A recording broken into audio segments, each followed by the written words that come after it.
ញ៉ាំអីក៏ថតបាត់អងហើយរៀងឡើងសាច់តែងដៃតែងជើងមកដូចប្រែប៉ោងគេលក់នៅផ្សារ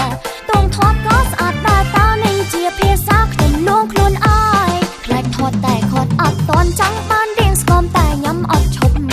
គីឡូឡើងមិនដែលស្រន់ឆ្លងមើលកញ្ចក់ស្មានតែអ្នកផ្សេងខាងណាំក្តៅចង់បាយផ្សាយនងចិត្តខ្លួនឯងថាចកាយកសមលេបមុនក៏ថតសាច់កម្មដែលខ្ញុំបាននាងធ្លាប់ញ៉ាឡើងស្ដាច់ចងមកជួយញ៉ែវិញផងក៏តន់ដាច់ចិនអីញ៉ែព្រមគ្នាក៏បានដែរណាថ្លៃគ្រាន់តែខ្ញុំឡើងគីឡូថនអង